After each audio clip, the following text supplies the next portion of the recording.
Mais du coup, Fatima va me poser des questions pour que vous sachiez un peu de quoi il s'agit. Et après, je propose que vous posiez des questions vous-même sur ce que vous avez, enfin, sur ce que vous imaginez du livre, ce qui vous intéresse. Donc je lance les questions, mais vous pouvez intervenir sans souci. Alors ma première question, c'est comment est née l'idée? Parce qu'on a, est-ce que c'est venu de questions que tu recevais, de courriers? Si c'est des courriers, est-ce que c'est plutôt des courriers, des demandes de conseils de filles ou de garçons? Est-ce que c'est un livre pour les filles en fait, ou un livre de développement personnel? C'est vrai que moi, je suis femme, donc je pense qu'il y a des choses dans mon parcours qui vont parler particulièrement aux femmes. L'idée est venue à plusieurs niveaux. En fait, j'ai une amie qui est éditrice qui travaille avec les éditions Marabout Hachette. La maison d'édition, elle travaillait, il y avait pas mal de choses sur le développement personnel. Elle me posait des questions en me disant mais c'est quelque chose sur lequel peut-être que tu voudrais écrire, etc. Et c'est vrai que quand elle m'a dit ça, ça a fait écho aux questions que je reçois, surtout quand j'organise des événements publics. Où en fait, les gens viennent me voir en me disant je sais pas comment vous faites, mais... Et du coup... hyper encourageant, très solidaire, et il y a beaucoup de gens qui me demandent comment je fais, tout simplement. Et je réponds toujours la même chose, et je me suis dit, bon, si la question revient de manière récurrente, autant faire une réponse groupée, puis même moi, parce que c'est vrai qu'en réalité, je n'avais pas vraiment stratégie, pensée, réfléchie, etc. Donc même moi, m'interroger sur, oui, comment je fais, pourquoi je suis là, comment ça se fait que finalement ma carrière a pris ce tour-là, et puis comment moi j'arrive à résister d'une certaine manière à des attaques qui sont quand même assez violentes et récurrentes, surtout c'est qu'elles durent dans le temps. C'est comment tu fais pour garder le sourire? Alors est-ce que c'est le plaisir aristocratique de déplaire? Détestez-moi, je m'en nourris? Ou alors plus profondément, tu as un secret? Quel est le secret? Est-ce que ce secret est transmissible ou pas? Ce que je garde en tête, c'est le fait que les gens qui m'attaquent ne me connaissent pas. J'ai jamais été attaquée par une personne qui me connaissait vraiment. Et donc ce que je me dis, c'est qu'en réalité, les gens s'en prennent à une projection. À ce qu'elles s'imaginent de moi et à un personnage. Et donc c'est pour ça que je ne me sens pas personnellement attaquée, parce que je vois bien que déjà les critiques souvent sont complètement à côté de ce que je suis réellement. C'est-à-dire que des fois il y a des trucs qui sont tellement invraisemblables que je me dis mais c'est même ridicule. Et après, j'ai jamais été attaquée par des gens que je respectais vraiment. Je pense que ça aussi ça joue, des gens pour lesquels j'ai pas trop d'estime, et je me dis franchement je faisais que ça à faire que ça. Mais t'as pas l'agacement de, comment dire, on peut, alors vous pouvez me contredire, mais parfois on dit des choses fausses sur nous et on est agacé justement parce que c'est faux et on a envie de rétablir la vérité jusqu'à 3h du matin, ce qui ne fonctionne pas. Comment tu fais pour justement te dire, bon c'est pas grave, c'est une poupée, c'est l'effigie de moi, mais que c'est une poupée vide? Parce que moi, ce qui m'intéresse, c'est cette question de l'estime de soi. Parce que toi, on dirait que tu es tombée dedans quand tu étais petite, comme Obélix dans sa marmite. Mais quand, pour nous, l'estime de soi est une construction, quel est le conseil, finalement, pour renforcer ça? Alors, c'est vrai que c'est agaçant. Et je ne vous cache pas qu'au début, j'étais tentée de répondre aux gens. Et en fait, je me rends compte que déjà, quand on répond, vous connaissez la règle, quoi. Quand on répond, on donne de la visibilité à des attaques qui seraient passées complètement inaperçues. Et qu'en réalité, on perd du temps aussi. C'est-à-dire que le temps qu'on passe à répondre, on le passe à pas faire notre tâche, tout simplement. Et donc je me dis, s'il y a des gens qui ont ça à faire de parler de moi, allez-y, parlez. Donc la meilleure des réponses, en fait, c'est de continuer à faire ce que je fais et de continuer à produire. Parce que du coup, les attaques nous arriveront pas. Et ça me fait penser à la phrase de Christiane Taubira qui disait mais moi, plus on m'insultait, plus je rayonnais. Ouais, c'est vrai qu'une grande partie de cette haine, en fait, c'est ça aussi, c'est transformer la haine. Moi, ce que je fais aussi maintenant, c'est que quand, par exemple, je suis prise dans une espèce de tourbillon de haine sur Twitter ou dans une polémique, etc., quand je suis mal comprise, par exemple, j'en ai eu une histoire de Sparadrap, mais je trouve que cette histoire est tellement folle. Mais cette histoire est tellement dingue, mais tellement symptomatique en fait. Si vous n'avez pas suivi l'année dernière, en fait, vous avez remarqué que les sparadraps sont pensés pour les peaux blanches. Je pense que dire ça, c'est pas un truc de ouf. Et on est tous d'accord pour dire qu'a priori, quand on a réfléchi au sparadrap, c'était pour qu'ils soient un peu invisibles sur les peaux qui sont considérées comme blanches. Donc j'avais cette conversation avec une personne sur Twitter, et le mec me dit oui mais il y a des sparadraps transparents. Et je lui dis oui mais ils sont transparents, mais la compresse est quand même blanche, donc ça se voit. C'est-à-dire que j'ai dit ça, mon tweet a été repris et je me suis fait harceler pendant 15 jours. Finalement, je me suis dit, de toute façon, c'est même pas la peine de répondre. Donc ce que j'ai fait, c'est que j'ai fait mon travail. J'ai fait un article où en fait j'ai juste décrypté le déroulé des choses, etc. Et en réalité, ce que je me suis dit, c'est que ma victoire, c'est que malgré tout, c'était pas un sujet, la couleur de sparadrap, c'en est devenu un. C'est-à-dire qu'il y a des gens qui n'ont rien à faire de nos problématiques et qui se sont retrouvés à en parler à la télé, y compris pour me critiquer, mais ils l'ont fait exister. Et si vous googlez Sparadragate, en réalité, vous allez tomber sur mon article. Donc ça veut dire que j'ai utilisé cette polémique-là pour produire et faire quelque chose de constructif. Produire en fait à partir de la haine, tout simplement. Alors tu cites beaucoup, il y a énormément de citations qu'on connaît ou un peu moins connues, mais ce qui est amusant, c'est que tu vas puiser aussi bien dans la culture populaire, tu vas citer Oprah, Mandela et Montaigne. Ouais. Donc est-ce que ça tu penses que c'est aussi, parce que moi je me reconnais dans ce type de citation, est-ce que tu penses que ça c'est générationnel? Dans un pays qui légitime fortement certaines cultures dominantes, en fait qui les survalorise et qui a tendance peut-être à minorer les cultures populaires, notamment les cultures qui sont issues de certaines productions, comme les séries de télévision, comme un certain cinéma, un petit peu blockbuster, etc. Les mangas, les émissions de télévision, etc. C'est vrai que moi j'ai à cœur de mettre ces citations-là, les apprentissages issus de ces formes culturelles-là sur le même plan, parce que je pense qu'on est construit partout. Montaigne, c'est l'école de la République, voilà, c'est des citations classiques qu'on a pu apprendre à l'école ou à l'université. Et en même temps, Oprah, c'est une figure d'inspiration, de la même manière que des séries qu'on regarde, soit des séries d'animation ou des séries américaines de fiction, sont des séries dont les personnages, dans lesquelles les personnages vivent des expériences, voilà, qui sont aussi porteuses de leçons. Et moi, je trouve ça important de dire que la culture populaire qui m'a construite, je cite aussi pas mal de proverbes africains. Et ta mère aussi. Et ma mère aussi, ouais, faut que je le dise parce que sinon, on sait jamais, du coup, ma mère regarde mes stories. Elle me dit, mais. Donc je préfère le préciser, mais je trouve que tout ça, c'est important de dire que tout ça se vend. J'ai une petite question. Quand est-ce que tu as eu le déclic que tu n'étais pas à ta place et qu'il fallait pas que tu restes? Quelle était la première fois où de manière consciente tu n'es pas resté à ta place? Alors je pense que je me suis jamais dit qu'il fallait pas que je reste à ma place. Je pense que j'ai eu la chance de grandir dans un environnement qui m'a toujours laissé penser que toutes les places m'étaient accessibles. Et ça a vraiment beaucoup joué. J'ai des parents qui sont issus du milieu ouvrier, mais j'ai toujours su, en tout cas, que les études supérieures m'étaient ouvertes et mes parents m'y ont encouragé dès l'enfance. Je sais que quand je posais des questions sur l'école, c'est quoi après l'école primaire, après le collège, etc. Quand je posais des questions, mes parents continuaient vraiment jusqu'après le lycée.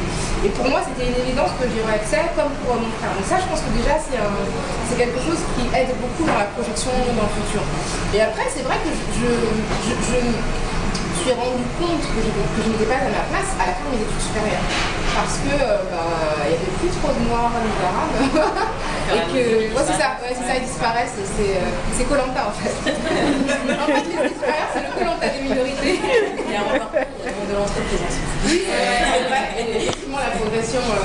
Et donc à la fin, on n'est plus très nombreux. Et donc, du coup, comme on est peu nombreux, on concentre une attention très importante et des questions où là, en fait, moi, je me sentais déplacée. Parce que des gens me regardaient comme quelqu'un qui n'était pas à sa place et me posaient des questions auxquelles qu'on pose à une personne qui vient d'ailleurs, alors que je ne venais pas d'ailleurs. Et c'est comme ça que j'ai compris que je n'étais pas perçue de la manière dont je me voyais. Et après, là dans mon métier aujourd'hui, c'est évident, mais c'est des trucs bêtes. Je sais pas, quand on réalise un doc avec un chef-op qui est blanc, on considère que c'est lui le réalisateur. Parce que ça peut pas être moi. Donc voilà, et donc on me parle à lui comme s'il était en charge, mais en fait c'est mon film.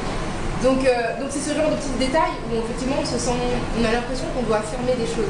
Et après je l'ai senti parce que dans le milieu, je raconte un petit peu comment je suis arrivée dans le journalisme de manière accidentelle, mais dans le milieu où je suis aujourd'hui, toute évidence, non seulement on est très peu de minorité, mais on est surtout très peu à porter des combats que je porte à la fois le féminisme et l'antiracisme de la manière dont je le fais, de manière aussi récurrente, parce qu'il y a plein de gens évidemment qui sont engagés, mais moi c'est vrai que j'ai choisi vraiment de prendre la parole sur ce sujet-là et par les réponses parfois hyper agressives que je reçois, je me rends bien compte que non seulement je ne suis pas censée être là, mais si à supposer que ma présence soit acceptée, elle est acceptée dans un certain cadre. Et à partir du moment où on sort de ce cadre, les gens sont indisposés. Et toi, c'est un livre où tu es reconnaissante. C'est-à-dire que tu dis, effectivement, j'ai changé de milieu, je suis un transfuge de place, Mais merci, c'est grâce à mes parents aussi. Ils m'ont accompagné, donc c'est sûr qu'ils ne m'ont pas pistonné, mais ils m'ont accompagné. Comment tu as eu... Est-ce que c'était important pour toi de remettre ces choses-là en place finalement? Oui, je trouve qu'on a cette idée selon laquelle on s'est construit tout seul. Je trouve que c'est un mythe, on ne se fait jamais tout seul. C'est-à-dire qu'il y a mes parents et après il y a toutes les rencontres que j'ai faites sur ma trajectoire. Il y a un facteur chance, on ne peut pas non plus s'inventer une vie. Hein. Mais je pense que ma chance, c'est d'avoir rencontré certaines personnes. Bon, déjà mes parents qui m'ont construite, qui ont construit mon estime de moi, qui m'ont permis aussi d'avoir une conscience du monde très importante et très large en fait, parce que la vie entre les cultures, parce que le fait effectivement de me permettre de connaître à la fois la culture, de connaître mon pays d'origine, de voyager très jeune, etc. Tout ça, tout de suite, ça donne une vision du monde beaucoup moins étriquée que ça peut être peut-être dans d'autres familles. Et puis évidemment, je pense que mes parents sont immigrés, donc déjà le projet d'immigration c'est un projet d'entreprise. De partir de chez soi pour aller dans un pays qu'on ne connaît pas, de tout reconstruire à partir de pas grand chose. Super-héros même, un peu à la Mais c'est ça, je trouve qu'il y a quelque chose qui n'est pas très valorisé en fait dans le parcours du migrant, on le voit toujours comme des personnes qui viennent profiter, alors qu'en réalité partir. Et pour arriver en plus dans un pays dont on sait qu'on ne sera pas, forcément bien considéré, et à partir de là,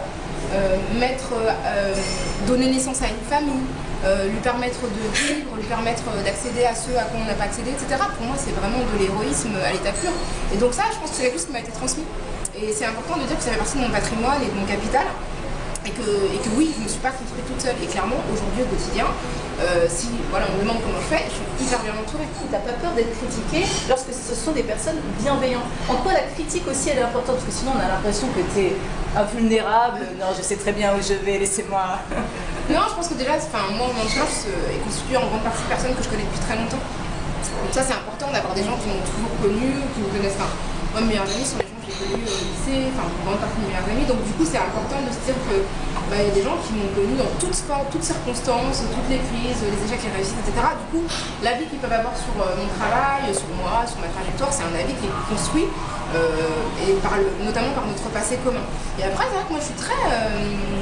Dans mon travail, je demande beaucoup de conseils. Elle va demander qu'est-ce que tu en penses, elle va prendre en compte.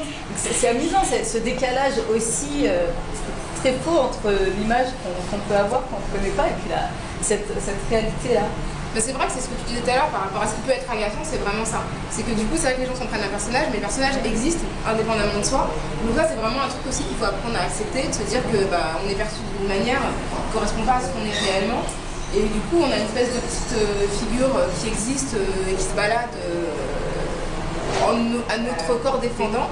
Et ça, c'est vrai que après, la chance que j'ai, c'est que j'ai plusieurs espaces d'expression qui me permettent de montrer des choses différentes de moi, en tout cas moi de faire des choses différentes. En quoi c'est important de savoir dire non, de savoir même refuser ce qui semble être des opportunités ou une mise en lumière? Parce que tu as refusé pas mal de choses quand même. C'est faire des choix, parce qu'effectivement j'ai été approchée en politique plusieurs fois pour vraiment des choses importantes. Oui, en tout cas, oui, importante. Oui, pour la nation, oui, c'est important. Mais je me suis posé la question de mon indépendance et puis de ma trajectoire personnelle, parce que je veux pas être la fabrication d'un parti politique. Je pense que c'est important d'exister par soi-même. Et ce que je me suis dit, c'est que si je m'engageais en politique, ce qui n'est pas dans mes projets pour l'instant, c'est que je voudrais le faire avec mon identité propre. C'est-à-dire forte de ce que j'ai construit par moi-même et pouvoir m'engager en me disant si je repars, je repars pas en n'étant plus rien que la petite créature de telle ou telle mouvance politique. Donc ça, c'est vrai que j'ai refusé. Après, c'est un vrai choix parce que il y a plein de choses qui viennent avec, il y a plein d'avantages, plein de privilèges, donc ça veut dire renoncer à tout ce qui accompagne ça. Et après, il y a un autre exemple pour des émissions de télévision. Je sais que l'année dernière, j'ai eu des réactions diverses quand j'ai décidé d'aller dans TPMP. Touche pas à mon poste, mais c'est vrai que j'avais refusé plusieurs fois en fait. La première fois qu'on m'avait sollicité, c'était en 2012. Finalement, j'ai pris le temps de me dire que j'accepte le moment où ça me semble le plus opportun. Et donc ça, parce que c'est vrai qu'on voit beaucoup de choses qu'on accepte, on ne voit pas les refus qui sont des refus stratégiques pour soi aussi. De dire que on ne peut pas tout faire, on n'a pas intérêt à tout faire non plus, et que parfois on refuse des choses qui peuvent nous bénéficier matériellement, mais parce qu'on a besoin de construire un espace qui nous est propre et qui nous permet d'être moins fragile, parce qu'effectivement on peut devenir comment dire, juste la fabrication d'un système et ne plus avoir une assise propre. Voilà. Donc ça, savoir dire non, c'est important. C'est important d'être humble dans la vie, de ne pas être arrogant, mais c'est important aussi de savoir être fier de soi, de ce qu'on a accompli. Et je trouve qu'en tant que femme, on n'est pas beaucoup encouragé. Et que souvent, on sollicite, quand on nous propose des choses, on dit ah, je sais pas si je pourrais, je sais pas si je suis compétente. Voilà, alors que les hommes, même quand ils sont nuls, en fait, ils disent bon. Non, mais vraiment, c'est assez. C'est des généralités. C'est pas naturel, c'est notre éducation. C'est notre éducation qui fait ça. C'est vrai que moi, je le vois. Par exemple, dans les débats, c'est beaucoup de débats et on est à peu près 25% de femmes. Et donc, le fait de se dire en tant que femme, en fait, si on me propose ça, ça veut dire que je suis capable. Si la personne a vu chez moi des compétences, il n'y a pas de raison que moi je me dise, mais vous êtes sûr que mon collègue, un tel, n'est pas capable de faire mieux que moi, etc. Non, il faut y aller. Et ça m'a beaucoup aidé parce que du coup, ça m'a permis de faire énormément de choses que je me serais jamais imaginé faire. J'ai fait des documentaires, j'ai fait une bande dessinée, j'ai co-organisé une exposition et vous m'auriez parlé de ça, j'ai écrit des livres aussi, vous m'auriez parlé de ça il y a 10 ans, je ne savais pas que j'étais capable de ça. Et je pense qu'en refusant des choses, parfois on se prive de connaître notre vrai potentiel. Et ça, c'est vraiment une privation importante. Là, toi, tu n'avais pas de stratégie, tu as découvert au fur et à mesure. C'est pas du storytelling, ça s'est vraiment passé comme ça. Franchement, il y avait zéro stratégie. Mais de toutes les façons, c'est ça qui est marrant aussi, parce qu'il y a des gens qui disent, tu sais, dans les critiques, il y a aussi, elle a choisi l'antiracisme pour faire carrière. Je me dis qu'il faut vraiment être complètement dingue pour se dire, je vais me lancer dans l'antiracisme pour faire carrière en France. Enfin, c'est-à-dire que je trouve que déjà, en termes de stratégie, c'est bizarre. On se dit oui, France 2019, je vais lutter contre l'islamophobie et je pense que je vais avoir une super carrière et que je vais vraiment faire partie. Donc oui, c'est ça. Et du coup, en fait, moi c'est une série de hasards. C'est-à-dire que quand j'ai commencé la télé, je pensais que j'allais faire une saison. Je m'étais dit, je vais faire une saison, je vais écrire un bouquin et je vais repartir dans mon ancien boulot. Et les choses ne sont pas déroulées comme cela parce que après ça, j'ai eu des opportunités, d'autres émissions, d'autres chroniques, etc. Donc il n'y avait pas de stratégie pensée, mais si tu veux, les opportunités m'ont fait découvrir ce que j'aimais vraiment. Oui, et puis tu as osé les saisir. Exactement. Et donc, du coup, ça m'a donné le choix entre des options beaucoup plus importantes, un nombre d'options beaucoup plus importantes. Et c'est vrai qu'aujourd'hui, j'adore le documentaire, j'ai plusieurs projets, enfin j'en ai déjà réalisé plusieurs et je travaille sur d'autres projets. Et ça, c'est un truc que je pense que j'avais en tête, mais qui me semblait pas nécessairement accessible et que j'avais pas réussi vraiment à formuler. À l'école et tout, j'étais quelqu'un de très introverti, je parlais jamais en classe, etc. Et ce qui me plaît vraiment. C'est peut-être toutes ces années justement que je faisais Je pense que en fait, c'est la conviction qui a porté vraiment mon propos, c'est-à-dire que c'est le moment où j'ai su ce que je voulais dire que je me suis dit il faut que je le dise. Et du coup, c'est plus l'envie de dire des choses qui m'a porté que l'envie de parler. J'ai pas envie de parler pour parler, pour exister, mais j'ai envie de dire des choses et vraiment j'ai été portée par l'injustice et le sentiment que ce que j'avais envie de dire n'était pas représenté. C'est là qu'en fait, me découvrir dans la prise de parole publique. C'est vrai, quand je me vois donner des conférences et tout à l'étranger, c'est complètement ouf en fait. C'est incroyable. C'est-à-dire que même moi, des fois, je me vois, je me dis, mais je parle aux Nations Unies, les gens m'écoutent et c'est un vrai truc quoi. Et c'est. Non, mais c'est ça, c'est quand même dingue. Je sais pas, vous imaginez. familial d'entendre ça. Mais non, mais. Justement, c'est pas l'image qu'on a. C'est sérieux, genre il y a un moment et tout. C'est pas du tout ça, parce que c'est vrai que. On retient beaucoup les attaques. Moi, c'est très bien, c'est ce qui me choque le plus parce que je trouve ça tellement violent. Mais du coup, tu as une telle capacité à résister et à défendre ton propos que on prend pour faire effectivement quelqu'un de très fort et on oublie que tu es un être humain et de l'entendre dire que vraiment que tu hallucines toi-même de dire moi je suis misogynie, que c'est génial en fait. Elle danse, c'est sympa. Ouais. Parce que ça remet tout le monde un peu sur un même pied. Et c'est génial, en fait, tout simplement. C'est bien de le dire parce que souvent on n'entend pas ça. On montre que la face, le on et pas le off. C'est ça. Oui, c'est ça. On voit comme un défaut alors que c'est une qualité. C'est que je ne prends pas les choses pour acquises et je suis à chaque fois étonnée des rencontres que je fais, de l'intérêt qu'on peut porter à mon travail et de qui me contacte. C'est vrai que je reçois des mails du monde entier de gens qui se disent on aime votre travail, on aime bien ce que vous faites. Donc ça aussi, ça me porte. Mais je n'oublie pas de l'endroit d'où je viens et effectivement mon quotidien aussi m'y ramène. Je trouve que l'ascension sociale c'est quelque chose qu'on peut espérer et je pense que c'est normal d'y aspirer.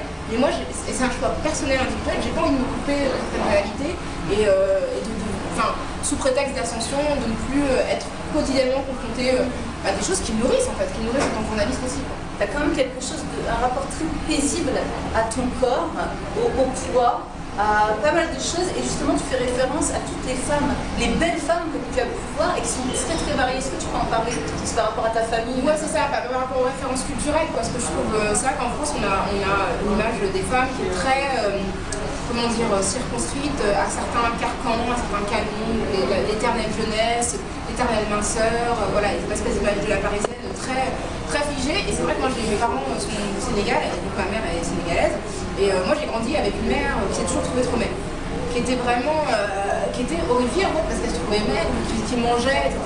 Et qui me nourrissait, qui me gavait quand j'étais petite parce qu'elle trouvait que j'étais trop maigre aussi. Et du coup, c'est vrai que du coup la minceur, c'était pas un critère de beauté dans ma famille. La question de l'âge, c'est vrai que en France, dans les pays européens, le fait de vieillir, c'est vraiment quelque chose de très négatif. Et c'est vrai qu'ici, si on voit une personne âgée, c'est pas les gens le traitent de sale vieux, de sale vieille, des gens vieux. Mais vous dites ça à une personne à l'Afrique de l'Ouest, la personne vous regarde en disant, enfin, qu'est-ce qu'il y a d'insultant? Oui, je suis vieux, donc je suis ton aîné, donc respecte-moi. Et c'est vrai que du coup, le rapport à l'âge avancé est complètement différent. C'est pas du tout disqualifiant socialement d'être âgé. Au contraire, ça implique une place, une position sociale qui fait que j'ai pas du tout cette peur de vieillir que qu'on peut avoir. Ouais, je fais pas tout ça comme ça.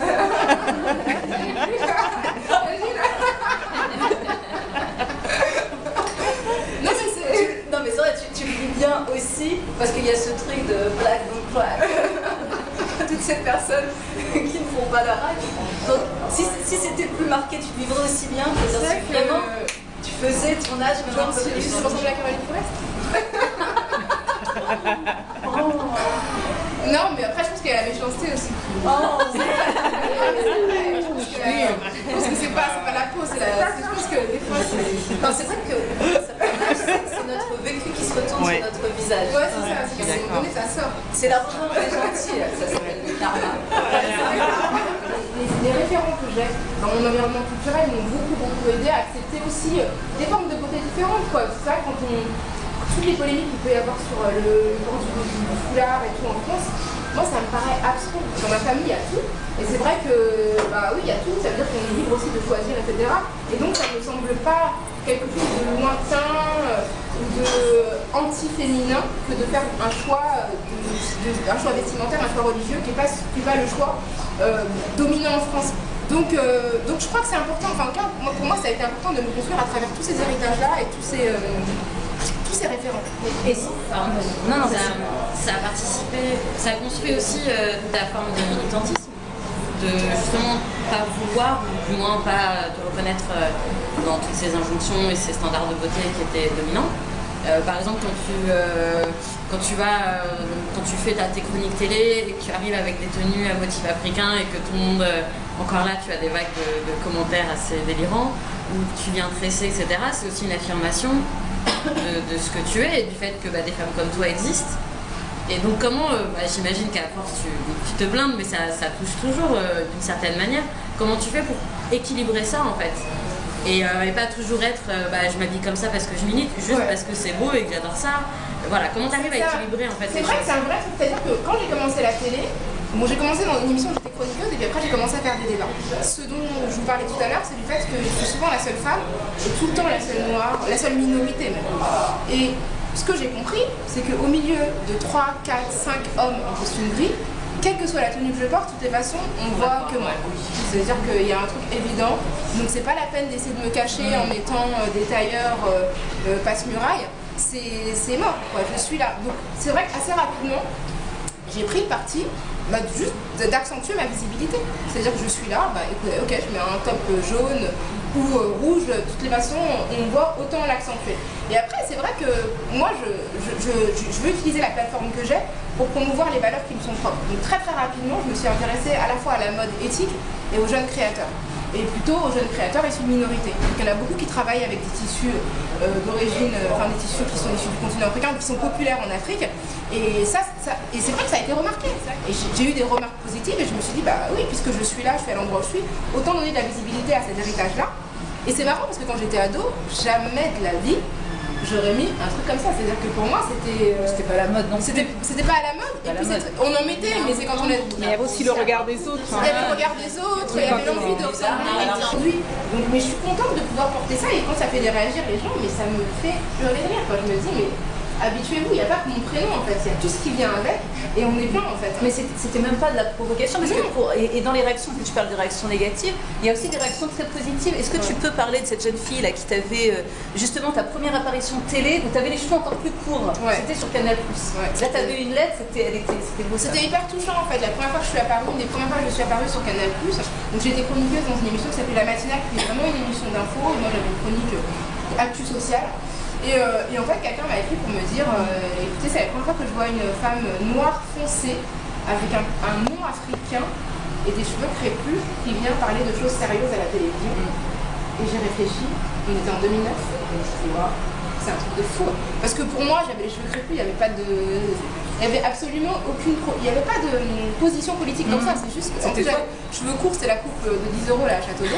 Non, mais vraiment, il n'y avait pas de stratégie, c'était vraiment. C'était la coupe à la tondeuse, donc j'étais pas. C'était vraiment parce que j'avais la flemme en fait de me coiffer. Et du coup, tout d'un coup, je me suis dit, c'est vrai, je m'appelle Rokhaya Diallo. C'est quand même. Diallo, c'est un nom africain très commun. J'ai un prénom africain arabe. Et tout ça, en fait, ensemble, ça fait sens. Parce qu'effectivement, je suis venue pour parler d'actualité sociale, d'actualité politique. Et que pour des personnes qui sont jeunes, ça veut dire quelque chose de différent. Et j'avais pas forcément saisi le caractère. Politique, tout simplement de ma présence. Et subversif aussi, mais politique et l'identification possible. C'est quoi le moteur tous les matins pour se réveiller quand le monde est aussi fou que celui dans lequel on vit aujourd'hui? C'est les moments comme celui-là. C'est-à-dire que moi, c'est vrai qu'il y a des moments, franchement, il m'est arrivé de sortir de débat et d'être découragée, de me dire, mais découragée par le décalage entre l'énergie que j'investissais et la mauvaise foi à laquelle je faisais face. J'étais fatiguée, c'est-à-dire que je me disais, mais qu'est-ce que c'est que ça? Pourquoi je parle à ces gens? Je pourrais complètement vivre une vie et ne même jamais les croiser et juste, vivre une vie tranquille quoi. Et à ce moment-là, à chaque fois que j'ai eu des doutes, etc., il y avait toujours quelqu'un qui venait me voir dans la rue et qui m'arrêtait. Il y a des gens qui m'arrêtent dans la rue et qui me disent des choses hyper positives, ça donne vraiment du sens à ce que je dis. Et c'est pour ça que maintenant, dans les débats aussi, je ne parle pas aux gens qui sont autour de la table, je parle aux gens qui me regardent. En fait, parce que je me dis, ces gens-là, de toutes les façons, il y en a certains qui sont d'accord avec moi, tout le monde n'est pas hostile, mais les gens qui ne sont pas d'accord avec moi ne sont pas venus pour être convaincus. Oui, ils ne vont pas changer. Voilà, c'est ça. Donc je me dis, s'il y a une personne qui me regarde et qui est d'accord avec moi et qui se sent soulagée d'entendre autre chose, comme moi, comme ça peut être mon cas, et comme c'est parfois mon cas quand je regarde la télé, c'est déjà ça. J'ai fait ce que j'avais à faire et c'est le sens que je donne à ma prise de parole. Du coup, c'est ce que tu fais sur Twitter aussi finalement. Exactement. Quand tu réponds aux haters, aux fachos, etc., en fait, tu leur réponds pas à eux parce que tu sais que ça sert à rien. Mais tu sais que l'écrit va rester et du coup, ça permet aussi de faire une sorte de pédagogie. Exactement. Je réponds aux gens, je leur réponds pas. Je donne en fait des outils, ce que je considère à d'autres personnes, parce que en fait c'est des questions qui sont tellement récurrentes que je me dis je partage. Moi j'ai appris et j'ai eu la chance d'apprendre, donc je partage. Et je me dis que ces arguments-là peuvent servir à d'autres. Au moins c'est posé, ça existe, c'est sur les réseaux sociaux. Et ça permet aussi d'exposer, parce que je trouve que c'est important d'exposer aussi cette haine-là, de la montrer. Parce que c'est vrai que si on la garde pour soi, on ne se rend pas forcément compte de l'état de certaines mentalités et de ce qu'on peut recevoir, ce que suscite. Parce que ce qu'on peut, c'est-à-dire, quelle que soit la vie qu'on a sur mes positions, je veux dire, il y a un truc irrationnel et disproportionné en termes de réaction. À un moment donné, tu te dis, je sais pas pourquoi il y a des débats sur moi à la télé, c'est-à-dire ce que je représente, je suis dans aucun parti, j'appartiens à aucun collectif. A priori, je suis une femme seule. Quel danger je peux représenter? C'est le caillou dans la chaussure. Tu fascines de manière. Parce que ils sont publics grâce à toi. Ouais, il y a ça aussi, c'est-à-dire C'est le caillou dans la chaussure. C'est petit un caillou, mais quand tu marches, tu le sens quand même. Donc c'est pas forcément la taille de l'obstacle, c'est où il est. Donc il y a quand même. C'est la nature de ce qu'elle dit en fait. Elle n'en a pas beaucoup et elle le dit comme tu disais tout à l'heure, c'est avec assurance. Et avec assurance, effectivement, et c'est ça qui dérange parce que mine de rien. On l'entend pas, ce discours, on l'entend de temps en temps, mais pas avec cette force et cette conviction, je trouve. Parce que ça expose aussi à des. Je pense que les gens. Moi, j'en veux pas aux gens qui s'expriment pas, parce que je sais que c'est pas ta tête. C'est difficile. On a réfléchi pendant des années, on a grandi avec Michel Leb, et puis d'un coup, progressivement, pas d'un coup, parce que ça a été progressif. On a ce genre de parole qui s'élève, et même nous, moi je suis journaliste aussi, dans les rédactions. des fois on entend des trucs, on dit ah non c'est pas comme ça, ah non je peux pas dire ça, ah ça c'est ça, ah non, enfin, et ils sont parfois interloqués, mais on leur dit non je peux pas, c'est impossible de dire ça. Ou des fois ils prennent trop de gants, ils disent bah non tu peux dire, enfin on peut dire noir quoi, c'est pas grave. Non, donc et c'est vrai qu'ils ne sont pas habitués, en fait, ils ne sont pas habitués, mais tellement pas, c'est incroyable. Il y a aussi peut-être le fait qu'à la base, donc, la société française est faite de telle sorte que chacun a sa place en fait. Le noir est censé suivre le noir ou l'arabe. C'est déjà, on a toujours cette impression que c'est un honneur, déjà un grand honneur qu'on nous fait de nous accueillir sur ce territoire et qu'on nous dise exactement où on devrait se placer. Il ne faut pas qu'on déborde, il ne faut pas qu'on s'impose, on doit être là mais invisible. Tant qu'on ne dit rien, on est le bon nègre. Et dès qu'on commence à dire des choses, on devient entre guillemets humain et ça commence à peser aussi sur les autres, de se dire mais cette personne elle se prend pour moi, elle se met à la même hauteur que moi et ça dérange. Donc le simple fait de prendre la parole déjà, c'est quelque chose, et de prendre la parole intelligemment, ça devient dangereux. Ça, tout de suite c'est politique. Et un noir intelligent, est-ce que ça existe? Donc il faut toujours corriger, il faut toujours remettre et faire attention. Nous on doit faire attention à ce qu'on dit. La moindre erreur, la moindre parole qui déborde, c'est too much, c'est multiplié partout. Mais eux peuvent faire des erreurs tout le temps, on le voit hein, même dans les grandes publicités. On insulte le noir parce qu'on sait qu'évidemment la communauté va s'offusquer 2 secondes et la semaine d'après va repartir vers ces mêmes personnes qui les ont insultés. Mais par contre, quand c'est un noir qui dit un truc, véridique ou pas, mais qui dérange cette conscience qu'on a ou cette place où on l'a bien classé, enfin on a mis l'immigré en règle générale, hein, noir, arabe, chinois, etc. Chacun selon les clichés qu'on lui a attribués, ça devient problématique. Et je pense, moi je suis tout ça surtout sur Twitter, même si je n'agis pas, je m'assois avec ma tasse de thé et je rigole toute seule. Mais je me dis waouh. Et c'est justement, et moi ce que j'apprécie, c'est le fait de ne pas répondre à ces gens-là, mais de les exposer du coup. On voit leur vraie nature. Je ne citerai pas le pseudo-philosophe qui est tout le temps, mais qui est devenu, ça devenait obsessionnel. J'ai cru que c'était ton meilleur ami. Je sais pas, il est derrière là, on regarde. Mais en fait, je pense qu'il y a aussi cette idée que, en fait, l'idée c'est que il y a beaucoup de gens qui imaginent que notre centralité c'est forcément la centralité des dominants, mais que notre monde peut tourner autour d'autre chose, et que le fait qu'on n'ait pas de considération, moi il y a des gens pour qui m'en fichent d'eux en fait, ils ne supportent pas. Ah oui, c'est-à-dire que c'est impossible pour eux qu'on ne s'intéresse pas à eux et qu'on ne veuille pas être eux. On devrait les regarder en bas comme ça, en les admirant. C'est ça, et qu'on veut forcément tirer profit de leur lumière, etc. Moi ma lumière elle est ailleurs. Demander l'approbation. Exactement. Pour entrer dans ce cercle, pas été facile non plus. Moi j'ai eu des moments hyper difficiles où j'ai perdu plein de taf. Mais plein, tous d'un coup. Économiquement, c'est économiquement, c'est hyper violent parce qu'on se dit, mais si en fait économiquement on dépend de ce système qu'on dénonce, comment on fait? Et moi, ma chance a été de pouvoir travailler à l'étranger en fait. Et de pouvoir construire quelque chose à l'étranger, ça m'a vraiment, en tout cas, permis d'alterner. À la fois de respirer en dehors de la France, donc de revenir avec autre chose à notre regard et de me dire, bon, si c'est cuit ici, je sais que j'aurai d'autres moyens de subsistance. Je voulais aborder aussi cette question de la santé. Parce qu'en fait, moi je me rends compte que ça fait plusieurs années que on se connaît, on s'était rencontrés aussi. Mais en fait, on se rencontre toujours souvent dans les mêmes endroits. Parce que finalement, je trouve qu'en France, dans les gens parisiennes, on a beau être des nanas militantes, activistes sur les réseaux, etc. Mais en fait, les endroits safe, où on peut s'exprimer un peu librement, on n'a pas beaucoup. Et moi, la question, c'est comment tu fais pour préserver ta santé mentale? Comment tu fais en plus de ton entourage? Comment tu fais finalement pour rester fort? Est-ce que tu l'as préservé déjà? Bonne question. C'est pas une fois. Par contre, comment tu te souviens? Je suis témoin de la violence auquel tu as été confronté sur les réseaux et je me dis, mais comment tu fais en fait? C'est vraiment une question d'équilibre en fait entre le temps que je passe à faire ça et le temps que je passe à faire d'autres choses. C'est vrai que là, par exemple, j'ai la chance d'animer une émission culturelle sur Vie, qui est une émission, qui est mon émission, quoi. C'est mon espace, les invités sont les miens, c'est une émission que je suis rédactrice en chef, etc. Donc du coup, c'est un espace que je m'aménage qui me permet vraiment de choisir tout simplement la manière dont je m'exprime sur un média. Donc ça, c'est un des exemples, mais je pense que s'octroyer des espaces où on choisit tout simplement de faire ce qu'on veut, c'est important. Et après, c'est de pas tout le temps être là, c'est-à-dire que moi, on me sollicite beaucoup pour des débats. Je pense que je refuse la moitié. Hein. Donc qu'est-ce que ça veut dire finalement que vous soyez à ce point concentré sur le seul petit truc qui vous dérange, qui est vraiment minoritaire en plus. On n'est pas 15 millions quoi. Mais c'est vrai que c'est marrant, je sais plus qui parlait de ça, de la dissimulation des gens qui croient qu'on est cumulés, mais ça me fait penser au débat entre Yacine Bellatar et Eric Zemmour. Mais il y a un moment donné, j'ai regardé le début, j'étais mort de rire. En fait, à un moment donné, Eric Zemmour dit à Yacine Bellatar que c'est un musulman qui fait la taquilla. Donc ça veut dire en fait c'est une théorie sur les frères musulmans qui soi-disant ont théorisé l'idée selon laquelle pour pouvoir changer, transformer les sociétés, on est des musulmans très radicaux, mais on fait semblant d'être hyper cool pour faire passer le message. Et donc, c'est toujours maléfique. Mais déjà c'est ça. Et donc il cite plusieurs critères qui prouvent que Yacine Bellatar ferait la taquilla, serait un infiltré frère musulman. Et dans tous les trucs qu'il cite, il dit vous êtes amis avec Rokhaya Diallo.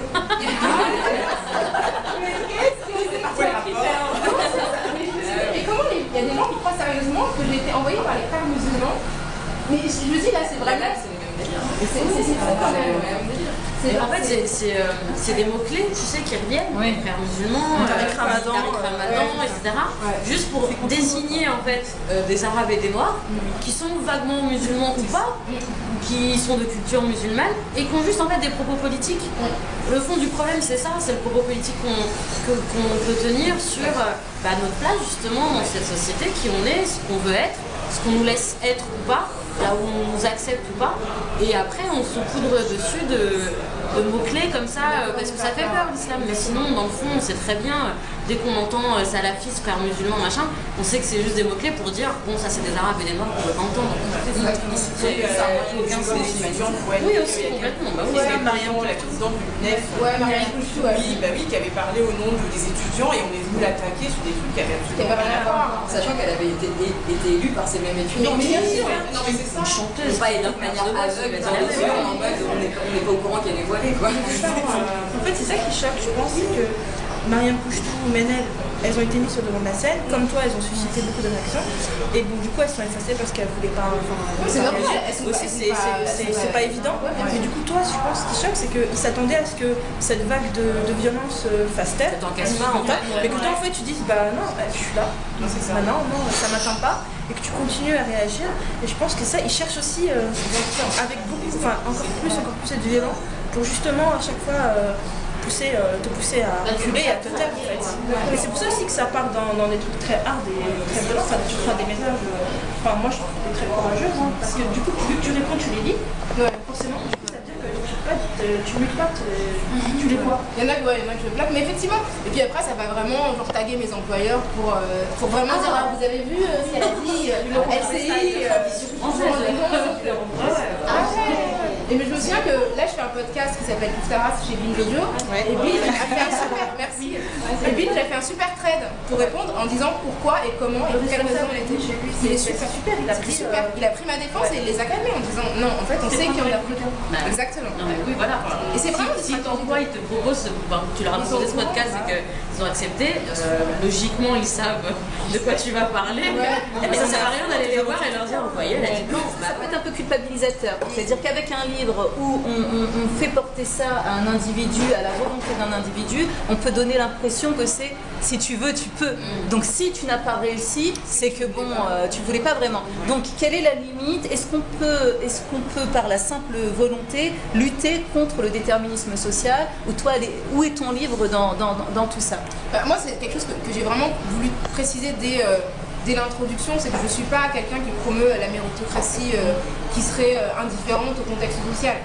Je l'ai dit, c'est pas que j'ai vraiment voulu préciser le contexte familial dans lequel j'avais été élevée et toutes les opportunités qui m'avaient été présentées par différentes personnes, parce que je pense que le facteur chance, je le répète, a beaucoup joué dans ma trajectoire. J'ai fait des bonnes rencontres au bon moment et j'ai su les transformer, mais je veux justement dire que c'est un contexte dont on peut faire fructifier des choses positives. Mais encore une fois, moi je considère que je suis un accident de la sociologie. C'est-à-dire que si les choses s'étaient passées comme elles auraient dû se passer selon les prédictions de ma naissance, ça aurait pas forcément...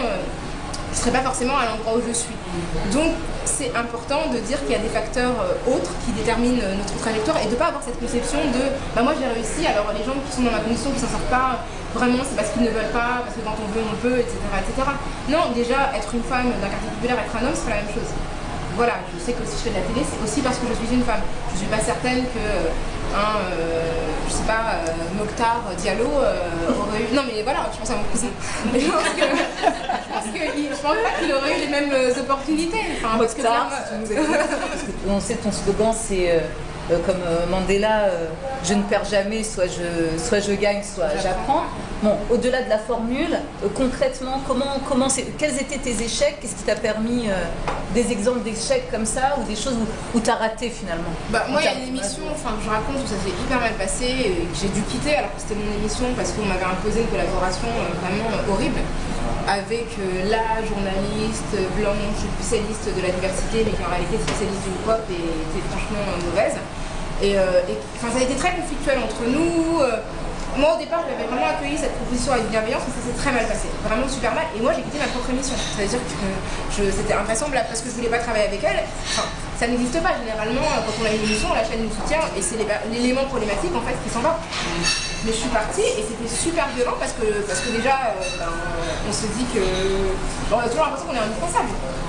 Ah ouais, en fait je peux partir et l'émission continue. Moi la durée d'une saison ça n'a pas marché. Mais elle a quand même continué. C'est bien. Voilà, on s'est dit, ah ouais, quand même. Mais c'est quand même. Non mais ça fait mal au cœur en fait parce qu'on se dit mais comment ça, on a l'impression d'avoir co-créé et puis finalement non. Et puis après, oui il y a des choses. Moi, c'est clair que je me suis améliorée. Ce qu'on te reproche souvent, c'est la tribune que tu avais changée, que tu avais signée. Et ça, tu considères que c'est une erreur ou finalement que c'est pas vraiment une erreur parce que tu pouvais pas à ce moment-là savoir? Comment tu te situes par rapport à ces choses? Ce qui est intéressant, c'est quand même cette tribune, on est une vingtaine à l'avoir signée. Il y a une personne noire qui l'a signée. Et c'est la seule personne dont on parle tout le temps. C'est-à-dire que moi, on me la reproche depuis, j'ai signé en 2011, la tribune en 2019. C'est une tribune sur Charlie Hebdo, à l'époque où il y avait le cocktail Molotov, qui était effectivement... Avant les attentats. Avant les attentats. Donc le texte était assez violent et il disait en gros, oui c'est bon, Charlie Hebdo, le cocktail Molotov a été balancé en pleine nuit, il y a des assurances, etc. Pendant ce temps, le Premier ministre, il vient faire son discours compatissant par rapport à Charlie Hebdo, alors qu'il mène parallèlement une chasse aux Roms. Quand il y a des attaques de Rome, il n'y a pas la même solidarité, etc. Donc le texte disait ça, c'est vrai qu'il était brutal et que vraiment je pense que je ne l'aurais pas écrit comme ça, mais je l'ai signé. C'est pas toi qui l'as écrit. Non, je ne l'ai pas écrit, on a proposé la signature, on a été une vingtaine à le signer. Donc je l'ai signé et en fait ce texte-là est ressorti au lendemain des attentats avec des citations. Mais je veux dire, moi déjà, j'imaginais pas qu'il y aurait des tueries, très honnêtement, je pense que personne n'imaginait que ce serait le cas. On me l'a ressorti, mais comme si je venais de le signer. C'était horrible. Je veux dire, moi, les 3 mois qu'on suivi Charlie Hebdo, c'était horrible.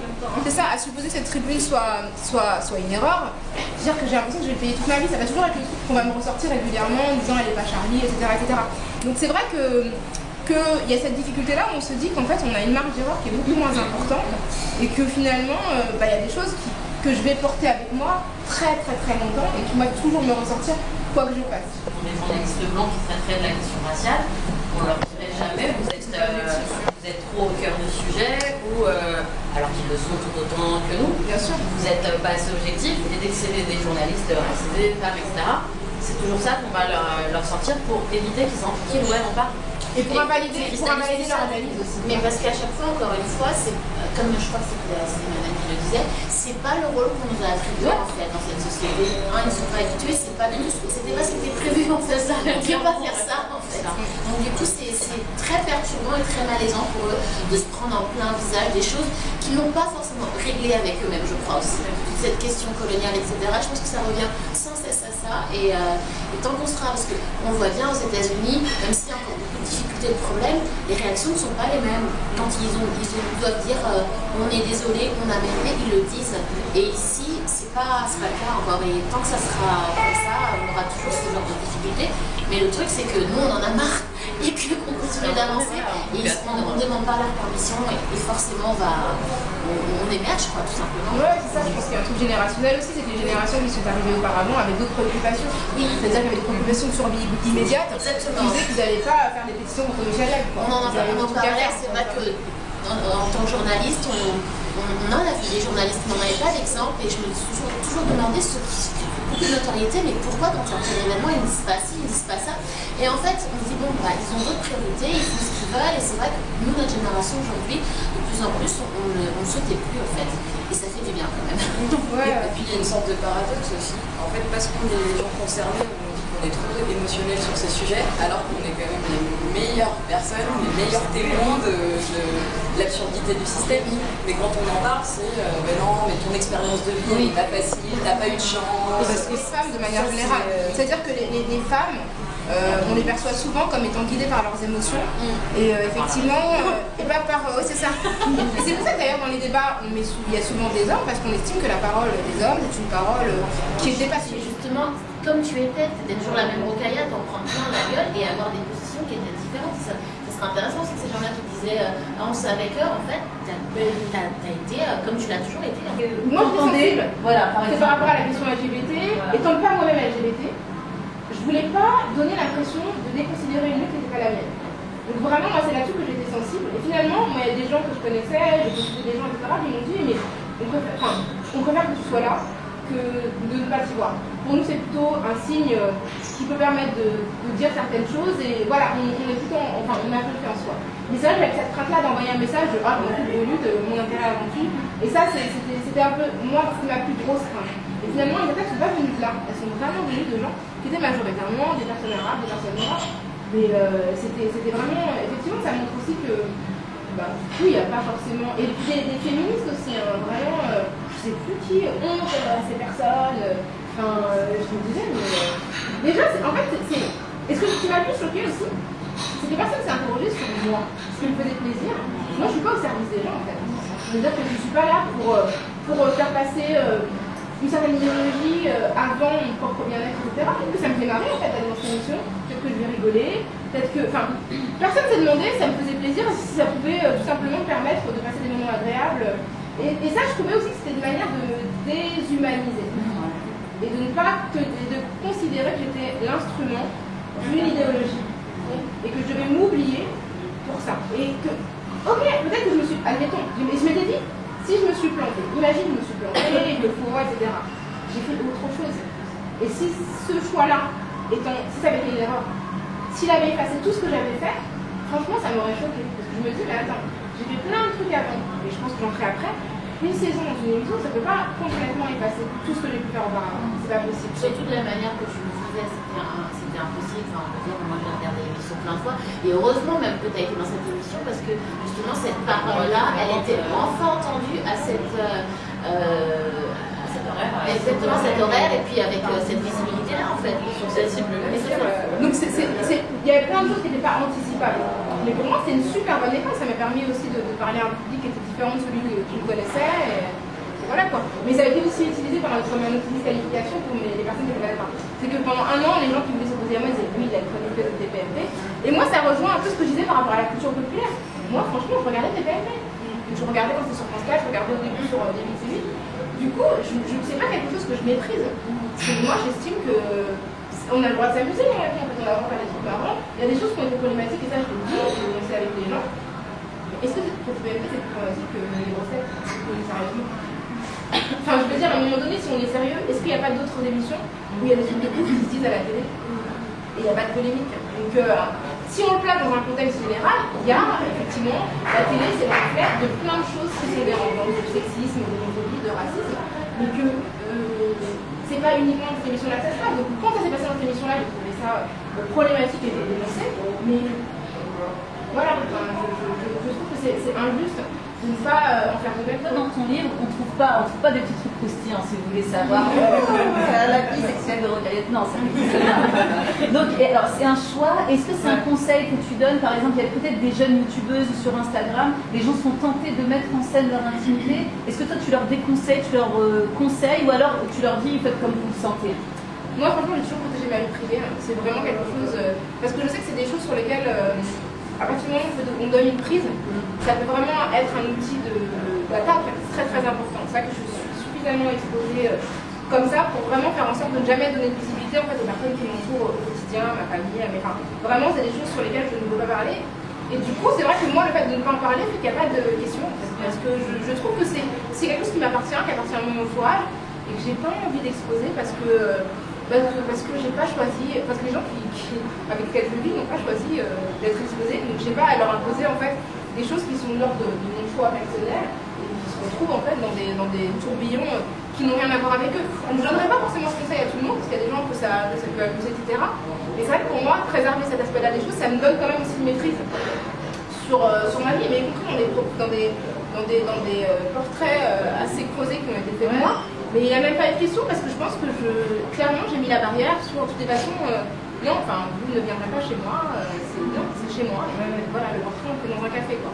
On rejoint la question sur la santé mentale, je pense. Hein. Oui, je pense que c'est l'anticipation. Exactement. Voilà. Aménager des espaces à soi, où effectivement, il n'y a pas vraiment... qui ne sont pas ouverts sur... voilà, c'est mon boulot, en fait. Pour moi, c'est mon boulot. Donc, moi, mon boulot, c'est mon boulot, et le reste du temps, c'est un temps qui m'appartient. Ouais, exactement. Je pense que c'est ça.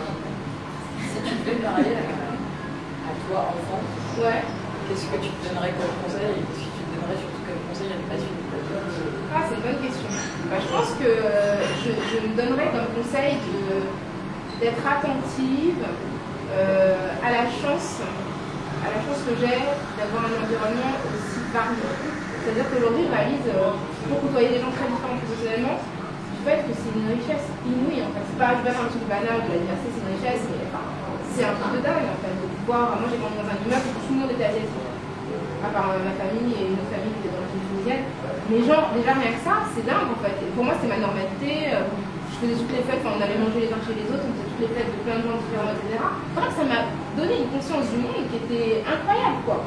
Et ça, et après, si je me souviens peut-être de m'intéresser davantage à mon histoire familiale, tant que les gens sont là. Je pense que ça, c'est important aussi de pouvoir avoir des témoignages, parce qu'on ne réalise pas que tout le monde n'est pas toujours là, voilà, pour témoigner, pour raconter, etc. Donc vraiment profiter des gens quand ils sont là, pour savoir le maximum, pour avoir des éléments, c'est vraiment des choses dont on ne tient pas compte. On a tout le monde éternel, c'est pas le cas. Donc ça, pour moi, c'est vraiment un conseil que je donnerais à moi aussi. Elle a écrit une lettre, hein, si tu veux dire la lettre. Lettre à Bado que je l'ai écrit dans un livre collectif. Je me le suis écrit à mon mois de 16 ans. Et même pour l'ado à qui elle parlait, il y a cette anecdote dans les toilettes qui est marrant. Et c'est marrant parce que du coup, la petite recueillère ressemble à la grande, elle est en moins bavarde. Mais il y a cette anecdote dans les toilettes, je trouve que ça ressemble à ce qu'elle fait sur Twitter. Non, c'était en fait ma meilleure amie du collège, je l'ai rencontrée, mais parce qu'en fait, une fois, j'ai aux toilettes, j'entendais une fille qui pleurait dans les toilettes, et je me dis, qu'est-ce que c'est ça et tout. Elle pleurait, elle pleurait.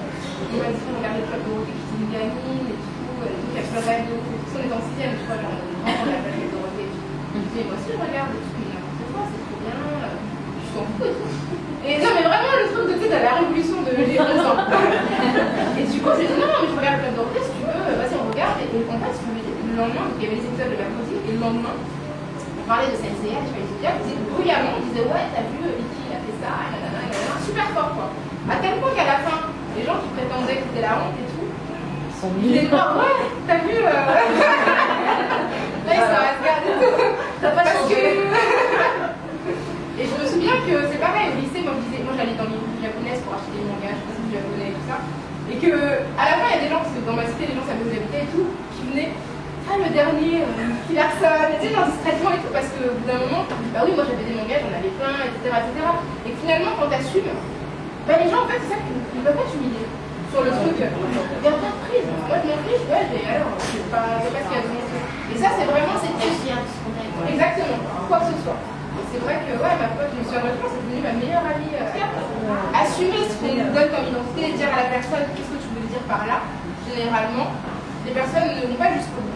Parce qu'il y a un truc de meute aussi sur les réseaux qui fait que les gens se sentent courageux et individuellement, tout d'un coup, c'est plus du tout au cœur. Donc voilà. En tout cas, merci beaucoup d'être venu, c'est super cool. C'est vraiment l'idée, c'est de faire une rencontre un peu intimiste pour partager. Je voulais vraiment partager les enseignements que j'ai tirés de mon parcours. Parce que j'en ai tiré des principes qui, à mon avis, peuvent parler à d'autres personnes. Et à partir de là, de dire que finalement, même un vécu singulier a une portée universelle et qu'on peut partir d'un vécu très très singulier, très minoritaire, et finalement en tirer des principes et des enseignements qui peuvent parler à une grande partie, à une majorité. Et je sais que c'est pas dans la culture française, justement, ces trucs un peu des femmes se célèbrent leurs accomplissements, et voilà, ça c'est pas très dans notre culture, mais je trouve que c'est important de se créer des espaces où on se dit, contente de ce que j'ai fait, voilà, il n'y a pas de raison de ne pas en tirer une fierté parce que ça n'arrive pas tous les jours, et on peut collectivement se célébrer les unes les autres, les uns les autres, et et se porter pour avancer collectivement, parce que je trouve que cette discussion a vraiment une œuvre collective. Donc, voilà. Merci.